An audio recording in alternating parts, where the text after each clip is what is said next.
Alright, Johnson, let's go over the heist. Our target is the Blood Red Ruby, located at the center of Waves Audio HQ.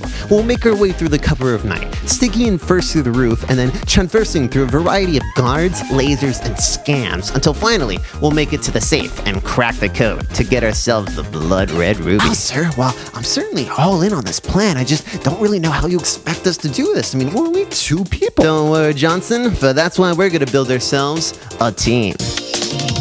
Every great heist isn't complete without a stellar team, and I already got a few members in mind.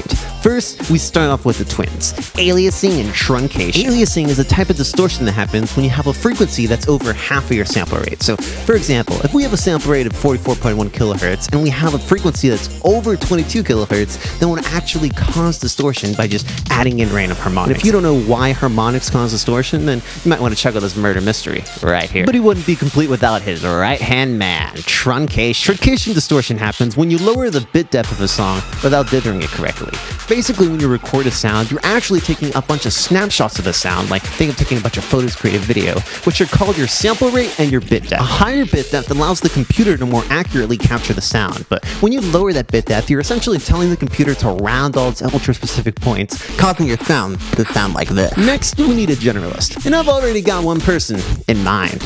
Bit crushing. Bit crushing is essentially your one-stop shop for both aliasing and truncation, as it allows you to both lower the sample rate and bit depth of a track. Wow, sir, these are some pretty tough dudes. Oh, you haven't seen anything yet. Let me introduce you to the muscle of the group, clipping.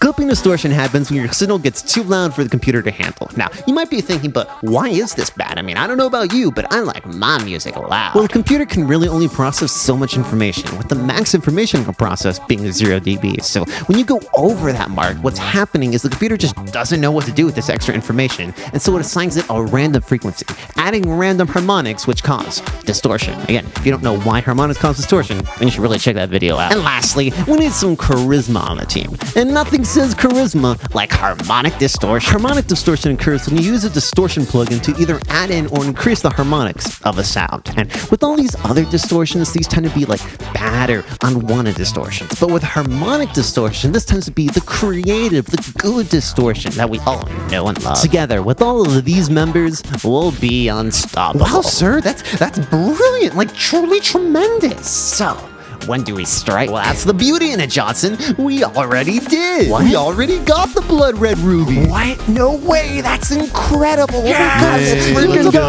Oh my God. Yeah. We're the best. We're the best. There's no one like us because we're so good. Oh yeah, we did it.